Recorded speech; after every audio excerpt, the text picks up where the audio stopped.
Hallelujah. ದೇವರ ನಮಗೆ ಸ್ತೋತ್ರವಾಗಲಿ. ದೇವರು ನಮಗಾಗಿ ಕೊಟ್ಟಿದ್ದ ವಾಕ್ಯ ಭಾಗ್ಯವು ಯೇಸುವಿಗೋಸ್ಕರ ಎಲ್ಲವನ್ನು ಬಿಟ್ಟುವುದು ಮತ್ತು ದೇವರ ಕೃಪೆಯನ್ನು ನಾವು ಯಾವ ರೀತಿಯಾಗಿ ಸ್ವೀಕರಿಸಬೇಕೆನ್ನುವ ವಾಕ್ಯವನ್ನು ನಾವು ನೋಡುವಂತರಾಗಿದ್ದೇವೆ. ದೇವರನ್ನು ಹಿಂಬಾಲಿಸುವವರು ಯಾರಾಗಿದ್ದಾರೆ, ದೇವರನ್ನು ಮಹಿಮೆ ಪಡಿಸುವವರು ಯಾರಾಗಿದ್ದಾರೆ, ದೇವರ ಕೃಪೆಯನ್ನು ಅನುಭವಿಸುವವರು ಯಾರಾಗಿದ್ದಾರೆ, ಆತನ ಪ್ರತಿಫಲವನ್ನು ನೋಡುವಂತರು ಯಾರಾಗಿದ್ದಾರೆ ಅಂತೇಳಿ ನಾವು ನೋಡುವಂತರಾಗಿದೆ. ಯಾಕಂದ್ರೆ ಯೇಸು ಕ್ರಿಸ್ತನ ಮಹಿಮೆ ಇಲ್ಲದೆ ನಾವು ಏನು ಕಾರ್ಯ ಮಾಡಲೇವು. ಏನು ಕಾರ್ಯ ಮಾಡಿದರೆ ಅದು ನಮ್ಮ ಒಣ ಬುದ್ಧಿಯಿಂದ ಮಾಡಿದ್ದೇವೆ, ಇಲ್ಲಂದ್ರೆ ಸೈತಾನನ ಕಾರ್ಯದಿಂದ ಮಾಡುವಂತರಾಗಿದ್ದೇವೆ. ಇದೇ ರೀತಿಯಾಗಿ ನಾವು ನೋಡ್ತೇವೆ. ದೇವರು ಒಂದು ಮಾತನ್ನು ಆಡ್ತಾನೆ. ಒಬ್ಬ ಐಶ್ವರ್ಯವಂತನು ಬಂದು ಯೇಸುವನ್ನು ಕೇಳ್ತಾನೆ, ನನಗೆ ನಿತ್ಯ ಜೀವಕ್ಕೆ ಹೋಗ್ಬೇಕಾದ್ರೆ ನಾನು ಏನ್ ಮಾಡಬೇಕು ಅಂತ ಕೇಳಿದಾಗ ಆತನಿಗೆ ದೇವರು ಹೇಳ್ತಾನ, ನಿನ್ನಲ್ಲಿದ್ದ ಸಮಸ್ತವೆಲ್ಲವನ್ನು ನಿನ್ನ ತಂದೆ ತಾಯಿ ಗೌರವಿಸು, ನೀನು ಪರಲೋಕ ರಾಜ್ಯಕ್ಕೆ ಹೆಂಗ್ ನಡಿಬೇಕಂತ ಹೇಳಿ ದೇವರು ಮಾತಾಡ್ತಾನ. ಅವಾಗ ಯೇಸು ಹೇಳ್ತಾನ, ಆ ಮನುಷ್ಯ ಹೇಳ್ತಾನ, ಇದೆಲ್ಲವನ್ನು ಚಿಕ್ಕನಿಂದ ಮಾಡ್ಕೋತಾನೆ ಬಂದಿದ್ದೇನೆ ಅಂದಾಗ ಯೇಸು ಕಳೆದಾಗಿ ಅವನಿಗೆ ಮಾತಾಡ್ತಾನೆ ಏನಂತ, ನಿನ್ನಲ್ಲಿದ್ದ ಎಲ್ಲ ಐಶ್ವರ್ಯವನ್ನು ಬಡವರಿಗೆ ಹಂಚಿಕೊಡು, ಬಡವರಿಗೆ ಕೊಡು ಅಂದಾಗ ಅವನ ಹೃದಯ ಬಹಳ ಕಳವಳ ಆಗ್ತದೆ. ಯಾಕಂದ್ರೆ ಅವನು ಬಹಳ ಶ್ರೀಮಂತನಾಗಿರ್ತಾನಾಗ ದೇವರು ಒಂದು ಮಾತು ಹೇಳ್ತಾನ, ಐಶ್ವರ್ಯವಂತರು ದೇವರ ರಾಜ್ಯಕ್ಕೆ ಸೇರುವುದಿಲ್ಲ ಅಂತ ಹೇಳ್ಕೊಡ್ತಾನ. ಅದೇ ರೀತಿಯಾಗಿ ಇಲ್ಲಿ ನಾವು ವಾಕ್ಯ ಭಾಗದಲ್ಲಿ ನೋಡ್ತೇವೆ. ಇದೇ ರೀತಿಯಾಗಿ ಪೇತ್ರನ್ ಏನ್ ಮಾಡ್ತಾನೆ, ಯೇಸುವನ್ನು ಪ್ರಶ್ನೆ ಮಾಡುವಂತನಾಗಿದ್ದಾನೆ. ನಾವು ವಾಕ್ಯದಾಗಿ ಓದುವಾಗ ನೋಡ್ತೇವೆ. ನಾವು ಓದ್ರಿ ಅಮ್ಮರೇ. ಆಗ ಪೇತ್ರನು ಆತನನ್ನು, ಇಗೋ ನಾವು ಎಲ್ಲವನ್ನು ಬಿಟ್ಟು ನಿನ್ನನ್ನು ಹಿಂಬಾಲಿಸಿ ದೇವು, ನಮಗೆ ಏನು ದೊರಕುವುದು ಎಂದು ಕೇಳಲು. ನೋಡ್ರಿ, ಪೇತ್ರ ಏನ್ ಹೇಳ್ತಾನ, ನಾವು ನಮ್ಮ ಮನೆ ಮಾರು ಹೆಂಡತಿ ಮಕ್ಕಳು ಅಕ್ಕ ತಂಗಿ ಅಣ್ಣ ತಮ್ಮ ಮಕ್ಕಳೆಲ್ಲರನ್ನು ಬಿಟ್ಟು ನಿನ್ನನ್ನು ಹಿಂಬಾಲಿಸುತ್ತಾ ಇದ್ದೇವೆ, ಅದಕ್ಕೆ ನಮಗೆ ಏನ್ ಸಿಗ್ತದ ಅಂತೇಳಿ ಪ್ರಶ್ನೆ ಮಾಡುವಂತನಾಗಿದ್ದಾನೆ. ಯಾತಕ್ಕಾಗಿ ಪ್ರಶ್ನೆ ಬರ್ತದ, ದೇವರ ಮುಖ ಬಂದಾಗ ದೇವರಿಗೆ ಅವ್ರು ಯಾವ ರೀತಿಯಾಗಿ ಅವರು ಅಂದ್ರೆ ದೇವರ ಸಮ್ಮುಖದಲ್ಲಿ ಅವ್ರೇನ್ ದುಡ್ಡಿಗಾಗಿ ಓಡಾಡ್ತಾ ಇದ್ದೀರಾ, ಏನೋ ಆತ್ಮಿಕ ಬೆಳವಣಿಗಾಗಿ ಓಡಾಡ್ತಾ ಇದ್ದೀರಾ? ಯೇಸು ಕ್ರಿಸ್ತನು ಅದಕ್ಕಾಗಿ ಉತ್ತರ ಹೇಳ್ತಾನೆ. ನೀವು ನೋಡ್ರಿ, ಯೇಸು ಅವರಿಗೆ, ನಿಮಗೆ ಸತ್ಯವಾಗಿ ಹೇಳುತ್ತೇನೆ, ಹೊಸ ಸೃಷ್ಟಿಯಲ್ಲಿ ಮನುಷ್ಯಕುಮಾರನು ತನ್ನ ಮಹಿಮೆಯ ಸಿಂಹಾಸನದ ಮೇಲೆ ಕುಳಿತುಕೊಳ್ಳುವಾಗ ನನ್ನನ್ನು ಹಿಂಬಾಲಿಸುತ್ತಿರುವ ನೀವು ಸಹ 12 ಸಿಂಹಾಸನಗಳ ಮೇಲೆ ಕುಳಿತುಕೊಂಡು ಇಸ್ರಾಯೇಲಿನ 12 ಕುಲಗಳಿಗೆ ನ್ಯಾಯ ತೀರಿಸಿರಿ. ನೋಡಿ, ನಾವು ಈ ವಾಕ್ಯವನ್ನು ನಾವು ಚೆನ್ನಾಗಿ ಗಮನಿಸಿ ತಿಳಿಬೇಕಾದ್ರೆ ಅಪೊಸ್ತಲರ ಕೃತ್ಯಗಳು 3ನೇ ಸಂಧಿ 21ನೇ ವಚನ ತೆಗಿರಿ. ಇಲ್ಲಿ ದೇವರೇನಂತ, ನೀನು 12 ಕುಲಗಳಿಗೆ ಏನ್ ಮಾಡ್ತಿ, ನೀನು ಅಧಿಕಾರವನ್ನು ತಗೊಂಬಂತಿ ಅಂತ ಮಾತಾಡ್ತಾನೆ. ಎಲ್ಲಿ ಆತ್ಮಿಕವಾದ ಮಾತುಗಳು ದೇವರಿಗೆ ಆಡುವಂತನಾಗಿದ್ದಾನೆ. ಈ ಮನುಷ್ಯ ಕುಮಾರನು ಯಾರಂದರೆ ದೇವರು. ಅಪೊಸ್ತಲರ ಕೃತ್ಯದಲ್ಲಿ ದೇವರು ಸ್ಪಷ್ಟವಾಗಿ ಬರೆಯಲ್ಪಟ್ಟಿದ್ದಾನೆ. ಯಾವ ರೀತಿಯಾಗಿ ನೋಡಿ ತೆಗಿರಿ, ಅಪೊಸ್ತಲರ ಕೃತ್ಯಗಳು 3ನೇ ಸಂಧಿ 21ನೇ ವಚನ.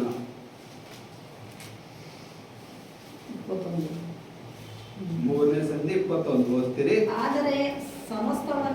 ಆದರೆ ಸಮಸ್ತವನ್ನು ಸರಿ ಮಾಡುವ ಕಾಲವು ಬರುವ ತನಕ ಪರಲೋಕವೇ ಆ ಕ್ರಿಸ್ತನ ಸ್ಥಾನವಾಗಿದೆ. ನೋಡ್ರಿ, ಇಲ್ಲಿ ಪೇತ್ರ ಕೇಳಿದ ಕಾನ್ಸರ್ ಏನದ, ಸಮಸ್ತವು ಏನದ, ಯೇಸು ಕ್ರಿಸ್ತನು ಬರುವ ತನಕ, ಮತ್ತೆ ಹಿಂತಿರುಗಿ ಬರುವ ತನಕ ಏನದ, ದೇವರು ಆ ಕಾರ್ಯ ನಡೆಸುತ್ತಾ ಇರ್ತಾನ. ಅಂದ್ರೆ ಯಾನ್ ಕೇಳ್ದ ಪೇತ್ರ, ನಾನೇನ್ ಹಿಂದ್ ಉಡ್ಯಾಡತಿದೆ, ನನಗೇನ್ ಸಿಗಲ್ಪಡ್ತದ, ಯಾವ ರೀತಿಯಾಗಿ ನನಗೇನ್ ಮಾಡ್ಬೇಕು, ನನಗೇನ್ ಹಣ ಸಿಗ್ತದ, ಏನ್ ಸಿಗ್ತದ ಅಂತ ಕೇಳಿದಾಗ ದೇವರಂತನ, ನಾನು ಬರುವ ತನಕ ನಿನಗೇನದ, ಪವಿತ್ರಾತ್ಮನ ವರಗಳು ಕೊಡಲ್ಪಡ್ತೇನೆ, ನಿನಗೆ ಮಾರ್ಗಗಳು ತೋರಿಸ್ತೇನೆ, ನಿನಗೆ ಸತ್ಯತೆ ತೋರಿಸ್ತೇನೆ ಅಂತ ಹೇಳಿ ಏನ್ ಮಾಡ್ತಾನ, ಪೇತ್ರಗೆ ಆನ್ಸರ್ ಮಾಡುವಂತರಾಗಿದ್ದಾನೆ. ಮತ್ತೆ ನಾವು ಮುಂದೆ ಓದ್ತೇವೆ 28ನೇ ವಚನದಲ್ಲಿ, ಆತನ ಮಹಿಮೆ ಏನು, ಮನುಷ್ಯ ಕುಮಾರನ ಮಹಿಮೆ ಸಿಂಹಾಸನದ ಮೇಲೆ. ಇದು ಸಿಂಹಾಸನ ಮೇಲೆ, ಇದು ಇಲ್ಲಿಗೆ ಮುಗಿದಿಲ್ಲ. ನಾವು ನೋಡ್ತೇವೆ, ನೇಮಿಸಿದಾಗ ಸಮಯವನ್ನು ಗಮನ ಪಡಿಸ್ತೇವೆ. ಅಪೊಸ್ತಲರ ಕುಸ್ತಿಯಲ್ಲಿ ಏನಿತ್ತು, ಸಮಯದ ಕುರಿತಾಗಿ ಮಾತಾಡ್ತಾ ಇದ್ದಾರೆ. ಯಾವ ಸಮಯ? ಯೇಸು ಕ್ರಿಸ್ತನು ಬರುವ ಸಮಯ. ನಾವು ಇದೇ ವಾಕ್ಯ ಎಲ್ಲಿ ನೋಡ್ತೀವಿ, ಯೆಶಾಯನು ಬರೆದ ಸುವಾರ್ತೆ 11ನೇ ಸಂಧಿ 1ರಿಂದ 16ನೇ ವಚನದೊಳಗೆ ನೋಡ್ತೀವಿ. ದೇವರು ಅದಕ್ಕಾಗಿ ಬರ್ತಾ ಇದ್ದಾನೆ, ಯಾವ ಸಮಯವನ್ನು ಫಿಲ್ ಮಾಡಕ್ ಬಂದಿದ್ದಾನೆ. ತೆಗಿರಿ, ಯೆಶಾಯ ಹಳೆ ಒಳಂಬಡಿಕೆ ಇರ್ತದೆ. ಯೆಶಾಯ 11ನೇ ಸಂಧಿ 1ನೇ ವಚನ ತೆಗಿ.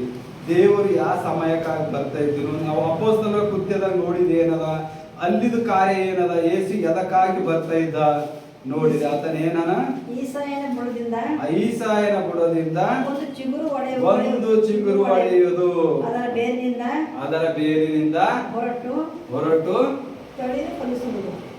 ನೋಡ್ರಿ ಏನದ, ಈಸಾಯನ ಯಾರವ, ಇವು ದಾವಿದನ ಅಪ್ಪನ ಹೆಸರು ಇರ್ತದ, ಏನು ಇಷ್ಟಾಯನ ಅಂತೇಳಿ. ಆತನ ಏನದ, ಆ ಕುಲದಲ್ಲಿಯೇ ಆ ಒಂದು ಸಿಂಹಾಸನ ಯಾರ್ದು, ಯೇಸು ಕ್ರಿಸ್ತರ ಸಿಂಹಾಸನದ ಮಾತಾಡ್ತಾ ಇದ್ದಾರೆ. ಆ ಯೇಸು ಏನನ ಚಂದ ಹೋದ್ರಮ್ಮ,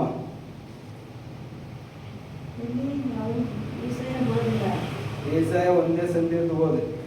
ಈಸಾಯನ ಬುಡದಿಂದ ಒಂದು ಚಿಗುರು ಒಡೆಯುವುದು, ಅದರ ಬೇರಿನಿಂದ ಹೊರಟ ತಳಿರು ಫಲಿಸುವುದು.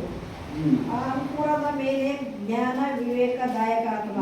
ಅಂಕುರದ ಮೇಲೆ ಏನದ, ಜ್ಞಾನ ವಿವೇಕ ಯಾರ ಬಲದ, ಯೇಸು ಕ್ರಿಸ್ತನ ಹೆಸರು ಬಲದ. ಆದಿಂದಲೂ ಏನ್ ಮಾಡ್ತಾ ಇದ್ದಾನ, ಜ್ಞಾನ ವಿವೇಕವನ್ನು ಕೊಡ್ತಾ ಇದ್ದಾನೆ. ಮತ್ತೇನ್ ಕೊಡ್ತದ, ಆಲೋಚನಾ ಕ್ರಮಗಳು, ಕೌನ್ಸಿಲಿಂಗ್ ಮಾಡುವಂತ ದೇವರು. ನೀವು ಒಳ್ಳೆ ಮಾರ್ಗ ಕೆಟ್ಟ ಮಾರ್ಗದೆಲ್ಲ ಏನ್ ಮಾಡ್ತಾನ, ಜೀಸಸ್ ಕೌನ್ಸಿಲಿಂಗ್ ಮಾಡಕ್ ಬರ್ತಾರ. ಮತ್ತ ತಿಳುವಳಿಕೆಯನ್ನು, ಯೋಹನ ಭಯ ಯಾವುದು, ಸೃಷ್ಟಿಕರ್ತನಾದ ದೇವರು, ದೇವರ ಮಗನಾಗಿ ದೇವರೇ ಹುಟ್ಟುತ್ತಾ ಇದ್ದಾನೆ. ಆತನ ಅಂಕುರದಿಂದ, ಆ ಚಿಗುರಿನಿಂದ ಏನೈತಿ ಗೊತ್ತಾ, ಪೇತ್ರ ಏನ್ ಕೇಳ್ದ, ನಾನು ನಿಮ್ ಜೊತೆ ಓಡಾಡ್ತೇನೆ, ನಮ್ಗೆ ಏನ್ ಸಿಗಲ್ಪಡ್ತದ ಅಂತ ಕೇಳ್ತಾನ. ಇಲ್ಲೇನದ, ದೇವನ ಏನ್ ಹೇಳ್ತಾನ, ನಿನ್ನನ್ನು ಜ್ಞಾನ ವಿವೇಕ ತಿಳುವಳಿಕೆಯಿಂದ ನಿನ್ನನ್ನು ಹೆಚ್ಚಾಗಿ ನಡೆಸುತ್ತೇನೆ. ದೇವರ ರಾಜ್ಯ ಇಲ್ಲಿ ಬಂದು ಇಳಿಸುವಂತದಾಗಿದೆ. ದೇವರ ರಾಜ್ಯಕ್ಕಾಗಿ ನೀವು ನೋಡುವಂತ ಒಂದೊಂದು ಸಮಯ, ಆ ಸಮಯ ಯಾರ ಬಲಿತ್ತು, ತಂದೆಯಾದ ಯೇಸು ಕ್ರಿಸ್ತನ ಬಲಿ. ನಾವು ಅದೇ ರೀತಿಯಾಗಿ ನೋಡ್ತೇವೆ. ದೇವರು ಬರೋಕ್ಕಿಂತ ಮುಂಚೆಗೆ ಏನೇನು ಕಾರ್ಯ ಮಾಡ್ಯಾನ, ಎಜಿಕೇಲ್ ಅಲ್ಲಿ ನೋಡ್ತೇವೆ. ಎಜಿಕೇಲ್ 37ನೇ ಸಂಧಿ 1-16ನೇ ವಚನ ತನ ನೀವು ಮನೆಗೆ ಹೋದ್ರಿ. ದೇವರು ಎಜಿಕೇಲನಿಗೆ ಏನ್ ಮಾಡ್ತಾನ, ಧ್ಯಾನ ಪರಿಸ್ಥನಾಗಿ ಒಣಗಿದ ಎಲುಬುಗಳ ತಂಗಿನಲ್ಲಿ ಒಯ್ದು ನಿಲ್ಲಿಸುವಂತನಾಗಿದ್ದಾನೆ. ಆ ಎಲ್ಲ ಎಲುಬುಗಳಿಗೆ ಯಾರ ಅಧಿಕಾರ ಕೊಡ್ತಾರ, ಜೀಸಸ್ ಅಧಿಕಾರ ಕೊಡ್ತಾರೆ. ಯಾರ ಮೂಲಕ, ಎಜಿಕೇಲಿನ ಮೂಲಕ. ಎಜಿಕೇಲಿನಿಗೆ ಏನಂತಾರ, ಹೋಗಿ ನೀ ಆ ತಂಗಿನಲ್ಲಿ ನಿಂತಿದಲ್ಲ, ಈ ಎಲ್ಲ ಒಣಗಿದ ಎಲುಬುಗಳಿಗೆ ಆದೇಶಿಸು, ಇವುಗಳಲ್ಲಿ ಏನ್ ಮಾಡ್ಬೇಕು, ಜೀವ ಬರುವಂತೆ ಈ ಎಲುಬುಗಳಿಗೆ ಒಂದೊಂದು ಆಗಿ ಜೋಡಿಸಿ, ಇವುಗಳಿಗೆ ನರ ನಾಡಿಗಳು ಬಂದಿ, ಮಾಂಸಖಂಡ ಬಂದಿ, ಇವುಗಳಿಗೆ ಶ್ವಾಸ ಆಡುವಂತೆ ಅಧಿಕಾರ ಮಾಡುವಂತೇಳಿ ಯಾರಿಗೆ ಅಧಿಕಾರ ಕೊಟ್ಟ, ಎಜಿಕೇಲನಿಗೆ ಅಧಿಕಾರ ಕೊಟ್ಟ ಯೇಸು ಕ್ರಿಸ್ತ. ಎದಕ್ಕಾಗಿ ಬರ್ತಾ ಇದ್ದ, ಪೇತ್ರ ಏನ್ ಕೇಳ್ತಾ ಇದ್ದ, ನಾನು ನಿನ್ ಸರಿ ಒಡೆಯಾಡ್ತೀನಿ, ನನಗೆ ಏನ್ ಸಿಗ್ತದ. ನೋಡ್ರಿ, ಎಜಿಕೇಲಿಗೆ ಏನೇನ್ ಕೆಲಸ ಮಾಡ್ತಾನಲ್ಲ, ಪೇತ್ರನು ಅದಕ್ಕಿಂತ ಹೆಚ್ಚಾಗಿ ಕೆಲಸಗಳು ಮಾಡ್ತಾನ. ಅವನು ಸತ್ತವರಿಗೆ ಎಬ್ಬಿಸಲ್ಪಡ್ತಾನ, ಕುಷ್ಠ ರೋಗಿಗಳಿಗೆ ಸ್ವಸ್ಥ ಮಾಡ್ಯಾನ. ಅವನ ನೆರಳಿನಿಂದ ಏನಾಯ್ತು, ಬಹಳಷ್ಟು ಜನಗಳು ಸ್ವಸ್ಥರಾದರು. ಅವನ ನೆರಳಿನಿಂದ ಮಾತ್ರ ರೋಗಗಳು ಓಡಲ್ಪಟ್ಟಿತ್ತು.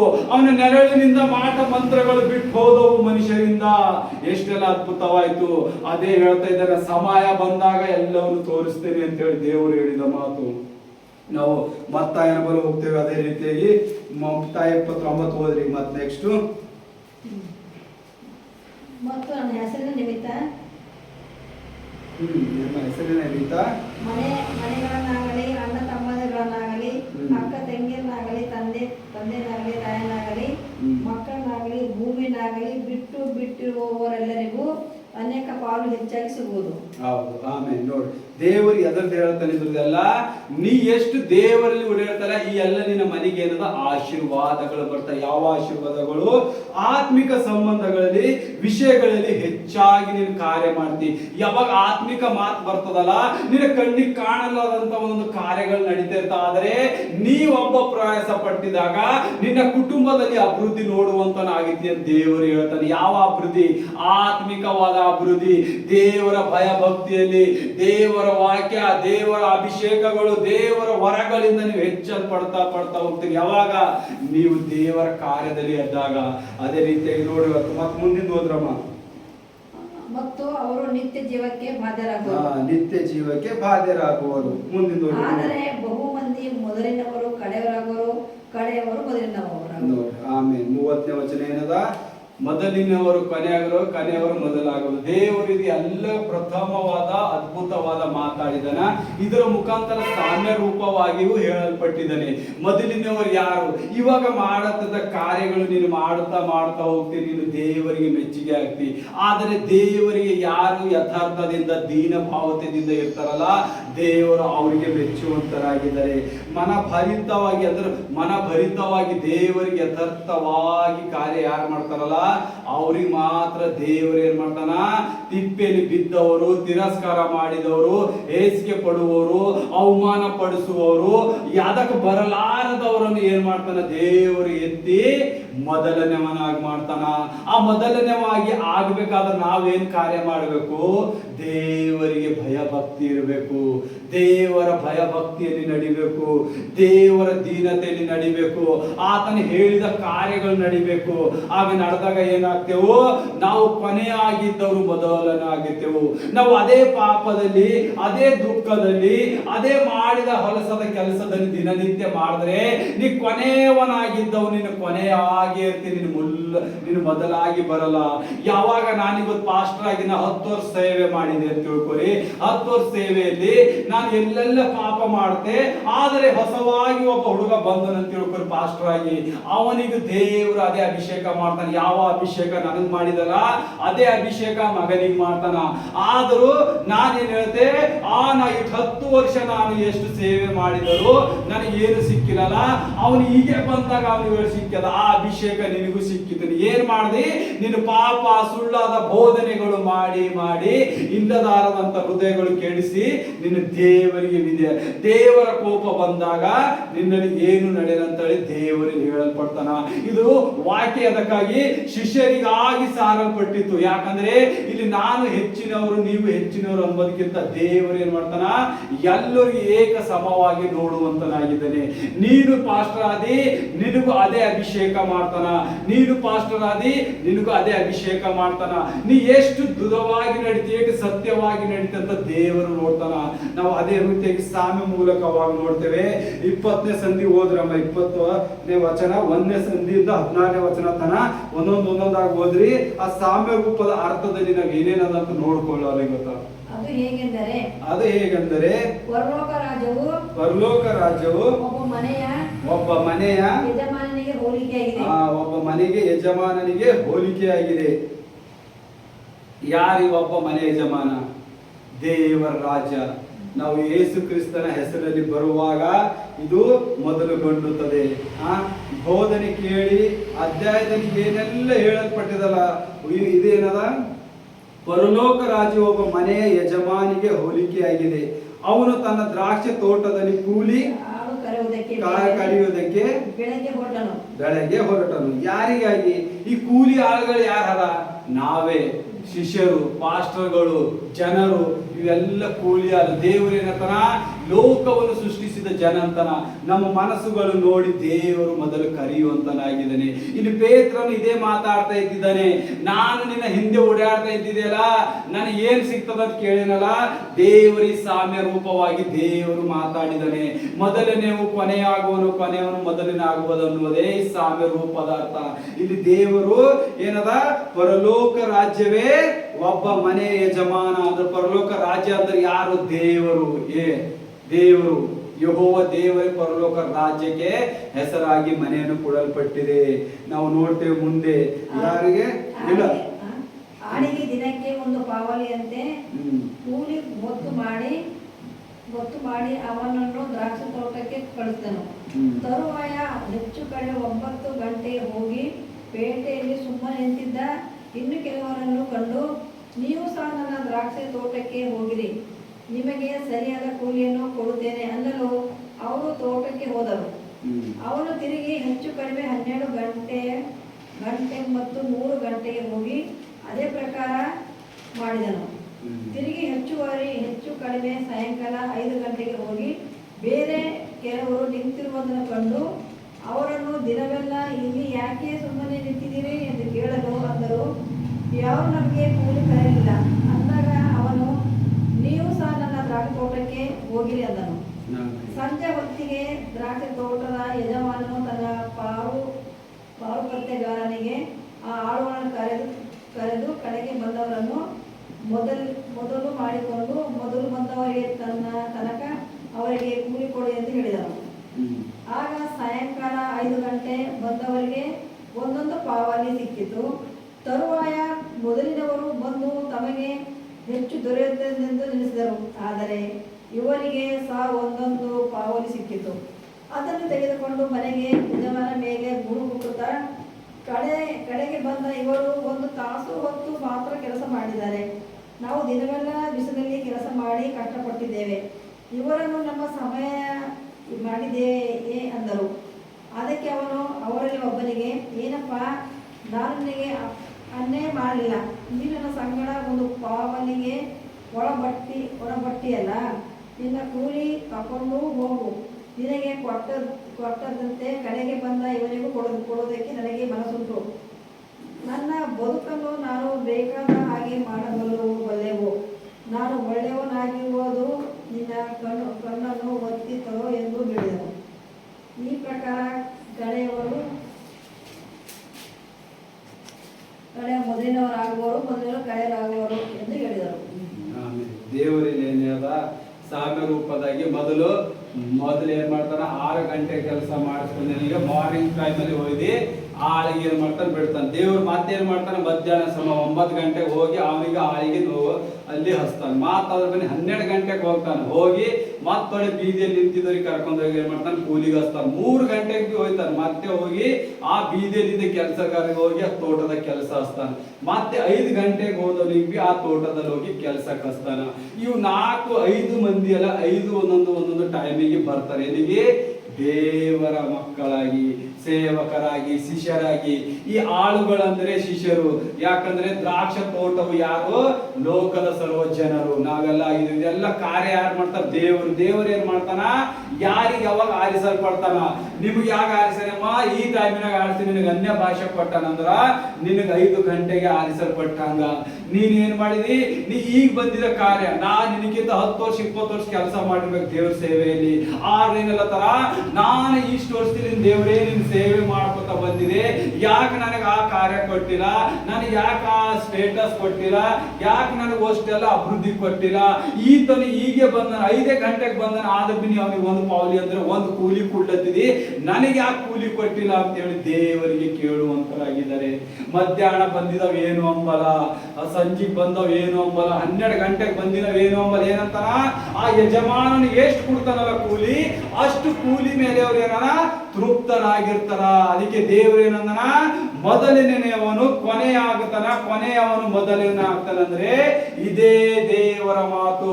ದೇವರಿಗೆ ತನ್ನ ಮನಸ್ಸಿಗೆ ಇಚ್ಛೆ ಬಂದವರಿಗೆ ವರಗಳು ಕೊಡ್ತಾನ, ಇಚ್ಛೆ ಬಂದವರಿಗೆ ಐಶ್ವರ್ಯ ಕೊಡ್ತಾನೆ. ಅವನಿಗೆ ಅಧಿಕಾರ ಉಂಟು. ನನಗೆ ನಿನಗೆ ಕೇಳುವ ಅಧಿಕಾರವಿಲ್ಲ. ದೇವರೇ ನನಗೆ ಐಶ್ವರ್ಯವಂತನ ಯಾಕೆ ಮಾಡಿಲ್ಲ, ನನಗೆ ವರಗಳಿಂದ ಯಾಕೆ ಕಟ್ಟಿಲ್ಲ, ನನಗೆ ಯಾಕೆ ಮಾಡಿಲ್ಲ ಅಂತ ನೀ ಹಿಡಿದು ಕೇಳಂಗಿಲ್ಲ. ಯಾಕಂದ್ರೆ ಆತನ ರಾಜ್ಯ, ಆತನ ಚಿತ್ತ, ಆತನ ಯಾವ ರೀತಿಯ ಕಾರ್ಯ ಮಾಡಬೇಕು ಅವೆಲ್ಲ ಕಾರ್ಯವು ತನ್ನಂತಾನೆ ಮಾಡ್ತಾನೆ. ಅವನಿಗೆ ಯಾರು ಯಜಮಾನರಿಲ್ಲ. ಯಾಕಂದ್ರೆ ಈ ಭೂಮಿ ಎಲ್ಲ ಸೃಷ್ಟಿ ಮಾಡಿದ ದೇವರು. ಆ ಆಳು ಏನ್ ಮಾಡ್ತಾನ, ಮೊದಲು 6 ಗಂಟೆಗೆ ಬಂದಿನವೇನಂತಾನ, ನಾನು ದಿನ ಎಲ್ಲ ಕೆಲಸ ಮಾಡಿದೆ, ನನಗೂ ಒಂದೇ ಪಾವಲಿ ಕೊಡ್ತಾ ಇದ್ದೀವಿ, ಒಂದೇ ಕೂಲಿ ಕೊಡ್ತಾ ಇದ್ದೀವಿ ಯಜಮಾನನೇ. ಇವರೆಲ್ಲ ಮಧ್ಯಾಹ್ನ ಬಂದರು ಅಷ್ಟೇ ಕೂಲಿ ಕೊಡ್ತೀಯಾ ಅಂತ ಕೇಳ್ತಾರ. ಇದು ಆತ್ಮಿಕವಾಗಿ ದೇವರು ಹೇಳ್ತಾ ಇದ್ದಾನೆ, ನಾನು ಯಾರಿಗಾಗಲಿ ಜ್ಞಾನ, ವಿವೇಕ, ಏನೇವಾಗಲಿ ಎಲ್ಲರಿಗೆ ಏನ್ ಮಾಡ್ತೇನೆ, ನನ್ನ ರಾಜ್ಯದಲ್ಲಿ ಬಂದವರಿಗೆ ಸರಿ ಸಮಾನನಾಗಿ ಕೊಡ್ತೇನೆ. ನನ್ನ ಮನಸ್ಸಿಗೆ ಎಷ್ಟು ಬಂತು ಅಷ್ಟು ಕೊಡ್ತೇನೆ. ಯಾಕಂದ್ರೆ ರಾಜ್ಯ ಆತನದಿ. ಭೂಮಿ ಲೋಕ ಸೃಷ್ಟಿ ಮಾಡಿದರೆ ಯಾರು? ದೇವರು. ಆತನಿಗೆ ಇಚ್ಛೆ ಬಂದಿದ್ದಾಗೆ ಕೊಡ್ತಾನ. ಏನಪ್ಪ ನಿನಗೆ ಯಾಕೆ ಕಷ್ಟ ಆಗ್ಲತ್ತಂದ್ರೆ ಅಷ್ಟನ್ನು ಕೇಳಲ್ಪಡ್ತಾನೆ ದೇವರು. ನನ್ನ ರಾಜ್ಯ, ನನ್ನ ದುಡ್ಡು ನನ್ನ ಮನಸ್ಸಿಗೆ ಬಂದವ್ರಿಗೆ ಕೊಡ್ತೆ, ನೀ ಯಾಕೆ ದೌರ್ಜನ್ಯ ಮಾಡತ್ತಿದಿ? ನಿನಗೆ ಹೇಳಿದೇನೆ ಅಲ್ಲ, ನಿನಗೆ 1 ಪೌಲಿ ಕೊಡ್ತೇನೆ, ನೀ ಬರ್ಬೇಕು, 1 ದಿನ ಕೆಲಸ ಮಾಡಿ 1 ಕೂಲಿ ಕೊಡ್ತೆ ಅಂತ ಹೇಳಿರಲ್ಲ ದೇವರು ಅವನಿಗೆ ಫಸ್ಟಿನವನಿಗೆ. ಅವ ಒಪ್ಪಿಕೊಂಡೇ ಬಂದನ. ಹಿಂದಿನ ಸರಿ ಬಂದಾಗ ಏನು? ಇದೇ ದುರಾತ್ಮ, ಇದೇ ಸೈತಾನನು, ಸುಳ್ಳಾದ ಬೋಧಿಸಿ ಜನರಿಗೆ ಹುಚ್ಚು ಮಾಡುವಂತ ಬೋಧಕನು ಈತನೇ ಆಗ್ತಾನೆ. ಈತನೇ ಏನ್ ಹೇಳ್ತಾನ, ಅವನಿಗೆ ಬೇಕಾಗಿದ್ದು ಎಲ್ಲ ವರ ನನಗೆ ಯಾಕೆ ಸಿಕ್ಕಿಲ್ಲ, ಅವನಿಗೆ ಬೇಕಾದ ಐಶ್ವರ್ಯ ನನಗೆ ಯಾಕೆ ಸಿಕ್ಕಿಲ್ಲ, ಅವನಿಗೆ ಎಷ್ಟೆಲ್ಲ ಮಾನ ಬಂತವ, ಎಷ್ಟೆಲ್ಲ ಹೀಲಿಂಗ್ ಮಾಡ್ತಾನೆ, ಮಿರಿಕಲ್ ಮಾಡ್ತಾನ. ನೀ ಏನ್ ಮಾಡ್ತಿದಿ? ಸೈತಾನನ ಆರಾಧಿಸ್ತಿ, ಸೈತಾನನ ಮಾರ್ಗದಲ್ಲಿ ನಡೀತಿ, ಹೆಸರು ಹೆಸರು ದೇವರದ್ದು ಹೇಳ್ತೀನಿ, ನಿನಗೆ ಅಭಿವೃದ್ಧಿ ಆಗಲ್ಲ. ಅದಕ್ಕೆ ಮೊದಲವನು ಕೊನೆಯಾಗ್ತಾನ, ಕೊನೆಯವನು ಮೊದಲವನಾಗ್ತಾನ. ದೇವರು ಎಲ್ಲ ಕಾರ್ಯದಲ್ಲಿ ಸ್ವಸ್ಥತೆ ಮಾಡುವಂತನಾಗಿದ್ದಾನೆ. ಆತನ ಕೈಯಿಂದ ಯಾವುದು ಅಸಾಧ್ಯವಾಗಿದ್ದಿಲ್ಲ. ನೀವು ಹೇಳಬಹುದು, ಇವತ್ತು ಪಾಸ್ಟರ್ ಆಗ್ಯಾನ, ಅವ 20 ವರ್ಷದ ಪಾಸ್ಟರ್ ಆಗ್ಯಾನ, 20 ವರ್ಷ ಪಾಸ್ಟರ್ ಆದ್ರೆ ಅವ್ರ ಚರ್ಚ್ ಅಲ್ಲೇ ಇರ್ತಾವ. ಯಾಕಂದ್ರೆ ಜನಗಳಿಗೆ ತೋರಿಸುವ ಒಂದೊಂದು ಪ್ರಾರ್ಥನೆ ಮಾಡುವಂತರಿರ್ತಾರೆ, ಜನಗಳಿಗೆ ತೋರಿಸ್ಬೇಕಂತ ಬಿಡುಗಡೆ ಮಾಡಿಸುವಂತರಾಗಿದ್ದಾರೆ. ಅದೇ ದೇವರಿಂದ ಕೊಡಲ್ಪಟ್ಟಿದ 5 ಗಂಟೆ ಬಂದು 6 ಗಂಟೆ ಒಂದೇ ತಾಸು ಮಾಡಿದವನಿಗೆ ಒಂದು ಕೂಲಿ ಕೊಟ್ಟ ದೇವರು. ನೋಡ್ರಿ ಅವನಿಗೆ ಎಷ್ಟು ಸೌಭಾಗ್ಯ ಅದ. ಅವನೇನಾದ್ರು ಹೇಳ್ದ, ಸ್ವಾಮಿ ನನಗೆ ಇಷ್ಟೇ ಕೂಲಿ ಕೊಡ್ಬೇಕು ನೋಡು 1 ಗಂಟೆದಾಗ ಅಂತ ಕೇಳಿಲ್ಲ. ಅವ ಏನ್ ಜೀಸಸ್ ಕೊಟ್ರಲ್ಲ ಅದ್ರೊಳಗೆ ತೃಪ್ತಿ ಪಟ್ಟಿ ಕೆಲಸ ಮಾಡಕ್ ಬಂದನ. ಆದ್ರೆ ಮೊದಲಿನ ಏನ್ ಮಾಡ್ದ, ನನಗೆ ಇದೆಲ್ಲ ಬೇಕು. ಇವತ್ತು ನಾವೇನ್ ಮಾಡ್ತೇವು, ಅದು ಬೇಕು ಜೀಸಸ್, ಇದು ಬೇಕು ಜೀಸಸ್, ನಂಗೆ ಅದು ಇಲ್ಲ ಇದಿಲ್ಲ, ಆದ್ರ ನಾ ಸೇವೆ ಮಾಡ್ತೀನಿ ಅಂತ ಹೇಳುವಂತಾರೆ ಯಾರಿಲ್ಲ. ಎಲ್ಲರೂ ಕಟ್ಟಬಂಧದಲ್ಲಿ ಕಟ್ಟಾಕಿ ಕೊಂದಿದ್ದಾರೆ. ಅದಕ್ಕೆ ಕೊನೆಯವನೇ ಲಾಸ್ಟ್ ಆಯ್ತಾನ ಅಂತ ಹೇಳಿದಿಲ್ಲ. ಬದಲಿನ ಕೊನೆಯಾದ, ದಿನ ಮೊದಲಾದ. ಇದೇ ದೇವರದು. ಅದೇ ಪೇತ್ರನು ಅಪೊಸ್ತಲರಲ್ಲಿ ಏನಾದ್ರು ದೇವರ ರಾಜ್ಯಕ್ಕೆ ಕಟ್ಟುವಂತೆ ಕಾರ್ಯ ಮಾಡಿದ್ರು. ಯಾಕಂದ್ರೆ ನಿಜವಾದ ಬೋಧನೆ ಯಾರು ಯೇಸು ಕ್ರಿಸ್ತನ ಅವ್ರಿಗೆ ಕೊಟ್ಟ, ಅವ್ರಿಗೆ ಏನ್ ಮಾಡ್ದ, ಅವರ ಕೂಲಿ ಅವಾಗಿಂದ ಅವ್ರಿಗೆ ಕೊಟ್ಟು ಹೋದ. ದೇವರವನು ಪರಲೋಕ ರಾಜ್ಯ ಸೇರುವುದಕ್ಕಿಂತ ಮೊದಲೇ ಏನ್ ಮಾಡ್ದ, ಅವ್ರಿಗೆ ಫುಲ್ ಟ್ರೈನಿಂಗ್ ಮಾಡಿಸ್ದ. ಯಾವ ರೀತಿಯಾಗಿ ದೇವರ ರಾಜ್ಯ ಕಟ್ಕೋಬೇಕು, ಯಾವ ರೀತಿಯಾಗಿ ವರಗಳು ನೋಡ್ಬೇಕು, ಯಾವ ರೀತಿಯಾಗಿ ಸಾಮರ್ಥ್ಯ ಪಡಬೇಕಂತ ಹೇಳಿ ಅವರ ಜೊತೆ ಇದ್ದಿ ಅವರನ್ನು ನಡೆಸಿದ ಯೇಸು. ಅದಕ್ಕೆ ಇವತ್ತು ಅವರಿಂದ ದೊಡ್ಡ ದೊಡ್ಡ ಕಾರ್ಯಗಳು ಮಾಡ್ತಾರ. ಯೋವನನು ಎಲ್ಲಕ್ಕಿಂತ ಹೆಚ್ಚಾಗಿ ಬದುಕಿದವನಂತ ನಾವು ನೋಡ್ತೇವೆ. ಆ ರೋಮ್ ಸರ್ಕಾರದಲ್ಲಾಯ್ತು, ಆತನ ಸಾಯುವ ಪರಿಸ್ಥಿತಿಯಲ್ಲಿ ಲಾಸ್ಟ್ ಯಾವ್ದು ಬರೀತಾನ, ರೆವ್ಯುಲೇಷನ್ ಬರೀತಾನೆ. ಯಾವಾಗ ಅವನನ್ನು ಜೈಲಲ್ಲಿ ಸೆರೆಮನೆಯಲ್ಲಿ ಹಾಕಿದಾಗ ದೇವರು ಅವನಿಗೆ ರೆವ್ಯುಲೇಷನ್ ಕೊಡ್ತಾರ, ಪ್ರಕಟಣೆ ಬರೆಯಲ್ಪಡ್ತಾನ. ಅದೇ ನಾವು ಪೌಲು ನೋಡ್ತೇವೆ, ಅವನು ಎಷ್ಟೆಲ್ಲ ಸಭೆಗಳು ನಿರ್ಮಿಸಿದ, ಎಷ್ಟೆಲ್ಲ ಒಂದೊಂದು ಸತ್ಯವೇಗದ ಎಲ್ಲ ಪಾಠ 90% 100ದಾಗ 60% ಅಬೋ ಅವನೇ ಬರ್ತಿದ್ದಾವ. ಯಾಕ, ದೇವರು ಆರಿಸಿ ಕೊಟ್ಟ ಅಂತವ್ರು. ಇವ್ರೆಲ್ಲ ಯಾವ ಸಮಯದಾಗ ಬಂದ್ರು, ಇವರೆಲ್ಲ 100 ವರ್ಷ 120 ವರ್ಷ ಸೇವೆ ಮಾಡ್ಯಾರ? ಇಲ್ಲ, 30 ವರ್ಷ 40 ವರ್ಷದೊಳಗೆ ಸೇವೆ ಮುಗಿದ. ಯಾಕಂದ್ರೆ ಇವರ ಸೇವೆ ನೋಡಿ ದುರಾತ್ಮ ಇವ್ರನ್ನ ಏನ್ ಮಾಡಿಸ್ತು, ಆ ಯುದ್ಧ ಊರು ಜನರಿಂದ ಇವರಿಗೆ ಕೊಲ್ಲುವಂತ ಪರಿಸ್ಥಿತಿ ಮಾಡಿದ್ರು. ಯಾಕಂದ್ರೆ ನಿಜವಾದ ದೇವರ ಸುವಾರ್ತೆ ಸಾರುವಂತೆ. ಅದಕ್ಕೆ ಮೊದಲನೇ ಕೊನೆಯರಾಗಿ ಮಾರ್ಪಟ್ಟಿಸಿದ್ರು. ದೇವರ ನಾಮಕ್ಕೆ ಸ್ತೋತ್ರವಾಗಲಿ. ವಾಕ್ಯ ನಮಗೆ ಕೊಟ್ಟಿದ್ದಕ್ಕಾಗಿ ನಾವು ಬ್ಲೆಸ್ಸಿಂಗ್ ಪ್ರೇಯರ್ ಮಾಡೋಣ. ಸರ್ವಶಕ್ತನಾದ ದೇವರೇ ಅಪ್ಪ, ನಿನ್ನ ಪರಿಶುದ್ಧ ವಾಕ್ಯಕ್ಕಾಗಿ ಸ್ತೋತ್ರ ಯೇಸುವೆ. ಎಲ್ಲ ಕಾರ್ಯವನ್ನು ನೀನು ನಡೆಸುವ ದೇವರೇ, ನಿನಗೆ ಸ್ತೋತ್ರ ಯೇಸಪ್ಪ. ಇವತ್ತಿನ ವಾಕ್ಯ ಕೊಟ್ಟಿದ್ದಕ್ಕಾಗಿ ಸ್ತೋತ್ರ ಯೇಸಪ್ಪ. ಮೊದಲೇ ನೀನು ಕೊನೆಯಾಗುವನು, ಕೊನೆಯವನು ಮೊದಲನೇ ಆಗುವಂತೆ ನೀನು ಎಷ್ಟು ಅದ್ಭುತವಾದ ವಾಕ್ಯಗಳು ನಮಗೆ ಕೊಟ್ಟಿದ್ದಕ್ಕಾಗಿ ಸ್ತೋತ್ರ ಯೇಸಪ್ಪ. ಸಭೆಯಲ್ಲಿದೆ ಎಲ್ಲ ಮಕ್ಕಳ ಮೇಲಿನ ಆಶೀರ್ವಾದ ಭರಿತವಾಗಿ ಮಾಡು ಸ್ವಾಮಿ. ಎಲ್ಲ ಅಂಧಕಾರ ಶಕ್ತಿಗಳು ಮುರಿಲಿ ಯೇಸಪ್ಪ. ಇಲ್ಲಿ ನಿನ್ನ ಬಲವಾದ ಶಕ್ತಿಯನ್ನು ನೋಡುವಂತೆ ಆಶೀರ್ವಾದ ಮಾಡು ಯೇಸಪ್ಪ.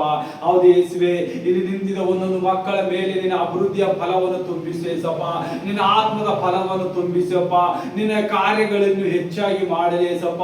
ಹೌದು ಯೇಸುವೆ, ಯಾವ ರೀತಿಯಾಗಿ ಕೂಲಿಗಾಗಿ ದುಡಿಯುತ್ತಿದ್ದ ಮಕ್ಕಳ ಮೇಲೆ ನಡೆಯಲಾರದಂತೆ ಅಪ್ಪ, ಆತ್ಮಿಕವಾಗಿ ಸ್ವಾಮಿ ನೀ ಕೊಡುವುದರಲ್ಲಿ ಹೆಮ್ಮೆ ಪಟ್ಟು ಅದರಲ್ಲಿ ಸ್ಥಿರಚಿತ್ತರಾಗಿ ನಡೆಯುವಂತೆ ಅವರನ್ನು ನಡೆಸೇಸಪ್ಪ.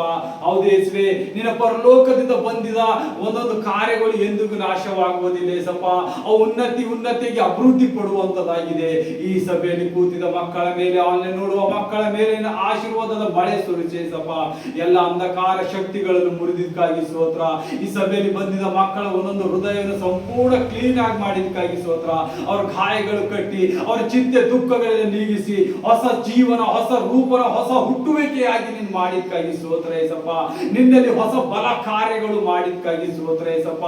ಎಲ್ಲ ಮಹಿಮೆಯನ್ನು ನಿನಗೆ ಒಪ್ಪಿಸುತ್ತೇವೆ ಯೇಸಪ್ಪ. ಇವತ್ತು ಹೋಲಿ ಕಮಿಲಿನ್ ಸ್ವಾಮಿ, ನಿನ್ನ ಪರಿಶುದ್ಧ ದೇಹ ರಕ್ತವನ್ನು ನಾವು ಸ್ವೀಕರಿಸುವ ದಿನವಾಗಿದೆ. ನಮ್ಮ ಪಾಪಗಳೆಲ್ಲ ಅಂಗೀಕರಿಸಿ ನಿನ್ನನ್ನು ಹೊಸ ಮಕ್ಕಳಾಗಿ ನಮ್ಮನ್ನು ನಡೆಸುವಂತೆ ನೀನು ಕಾರ್ಯ ಮಾಡಿದಕ್ಕಾಗಿ ಸ್ತೋತ್ರ ಯೇಸಪ್ಪ. ನಿನ್ನ ಕರ್ತನ ಭೋಜನಲ್ಲಿ ಸ್ವಾಮಿ ನಾವು ಪಾಲಾಗುವಂತೆ ನಮ್ಮನ್ನು ನಡೆಸುವುದಕ್ಕಾಗಿ ಸ್ತೋತ್ರ. ನಮ್ಮ ಹೃದಯದಲ್ಲಿ ನಿನ್ನ ಆಲೋಚನೆಗಳು ತುಂಬಿ, ನಿನ್ನ ವಾಕ್ಯವನ್ನು ನಮ್ಮ ತುಂಬಿ ನಮ್ಮನ್ನು ನಡೆಸಿದಕ್ಕಾಗಿ ಸ್ತೋತ್ರ ಯೇಸಪ್ಪ. ಮುಂದಿನ ಕಾರ್ಯ ನಿನ್ನ ಕೈ ಒಪ್ಪಿಸ್ತೇನೆ ಜೀವಳ ತಂದೆ ಯೇಸುವೆ. ಆಮೇನ್, ಆಮೇನ್.